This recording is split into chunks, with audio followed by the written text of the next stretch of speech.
My name is Lydia. I am 32 years old. I have a husband named Daniel and a daughter named Maya. Maya is 6 years old. Daniel and I were married for 10 years. For a long time, I believed our life was perfect. Daniel was kind and caring. We laughed together, ate dinner together, and planned our future together. I trusted him completely. But one night changed everything. It was a Saturday evening. Daniel told me he was going to a birthday party for one of his old friends. I had a headache that day, so I decided to stay home. I kissed him goodbye and told him to have fun. I will be back late, he said. I did not worry. I trusted him. The next morning, something felt strange. Daniel was very quiet. He sat at the kitchen table and stared at his coffee. I asked, "Is something wrong?" He looked nervous. His hands were shaking. "Lydia," he said slowly, "I need to tell you something." My heart started beating fast. He took a deep breath. "Last night I saw my old girlfriend at the party. I drank too much, and I kissed her. For a moment, I could not speak. My mind felt empty. Then pain rushed into my chest. "You did what?" I asked. "I'm sorry," he said quickly. "It was a mistake. I didn't think clearly." Tears filled my eyes. My hands were shaking. "A mistake," I shouted. "You kissed another woman." Daniel looked down at the floor. "It was only one moment. Please forgive me." But I felt something inside me break. "Leave," I said. He looked up in surprise. "Leave this house," I repeated. I opened the door and placed his bag outside. Daniel tried to speak again, but I closed the door.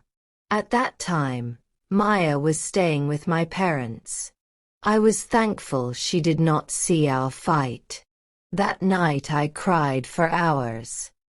I remembered our wedding day, our happy moments, and the day Maya was born. How could he betray me like that?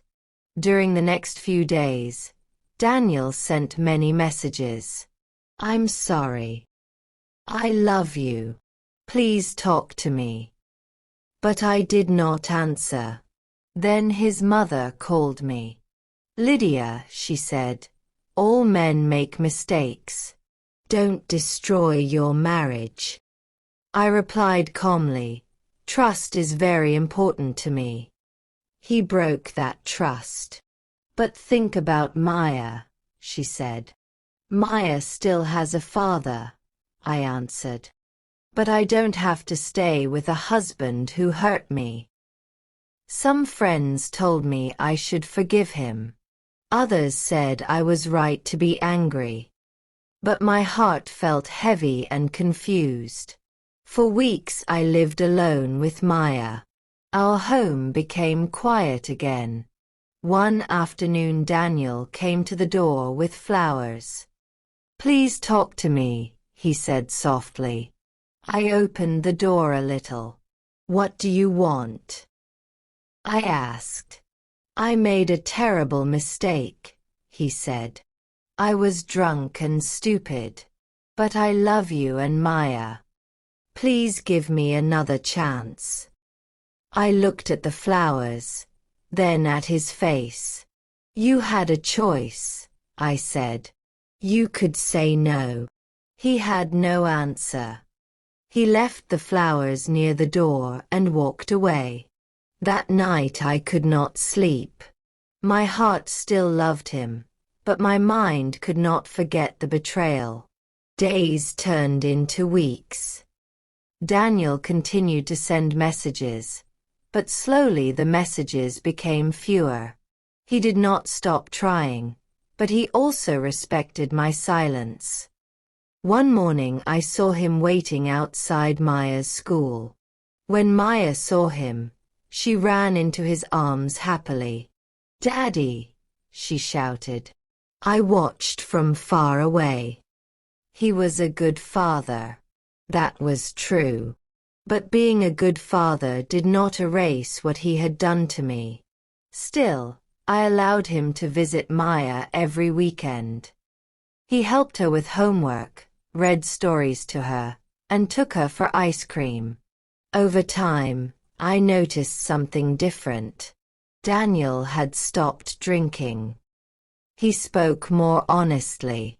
He never argued with me. Instead, he was patient. Months passed like this. One afternoon he came to the park where Maya was playing. "Lydia," he said quietly, "may I talk to you?" I nodded. "I know I hurt you deeply," he said. "I know I cannot change the past. But I want to show you I can be better." His voice sounded sincere. "I will wait as long as it takes," he added. After that conversation, I thought about his words many times. Could people really change? Could trust grow again after it was broken? I did not know the answer, but I kept watching his actions. He continued to be patient. He never pressured me. He focused on Maya and respected my space. One evening we sat together in the living room after Maya fell asleep. Daniel spoke softly. "I still love you," he said. "I always will." My heart felt heavy again. "Love is not enough," I replied. "Trust matters more." "I know," he said. "That is why I want to earn it back." His eyes were full of hope but also fear. I realized something in that moment. I was no longer the same woman who cried that night. I had become stronger. I could make my own decision. Weeks later, we sat together in the garden while Maya played nearby. The sun was warm and the air felt peaceful. Daniel looked at me carefully. "I am ready to be the husband I promised to be," he said. I looked at him for a long time. The pain from the past was still inside me, but I also saw the effort he had made for months. Finally, I spoke.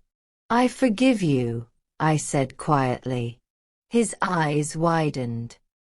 "But listen carefully," I continued. "I forgive you because I choose to be strong. If we try again, our relationship must be honest and respectful." Tears filled his eyes. "I promise," he said. We decided to move slowly and rebuild our life step by step. Maya was the happiest person when she saw us together again. "Mommy, Daddy, are we a family again?" she asked. I hugged her tightly. "Yes," I said. "We are trying again." Life was not perfect after that. Trust takes time to grow again. But Daniel kept his promise. He stayed honest and careful with my heart. And I learned an important lesson. Love is not only about feelings. Love is about respect, honesty, and responsibility. Sometimes people make mistakes. But when someone truly changes and works hard to repair the damage, a second chance can bring healing. Our family was not perfect, but it was real. And it was built on truth, patience, and hope.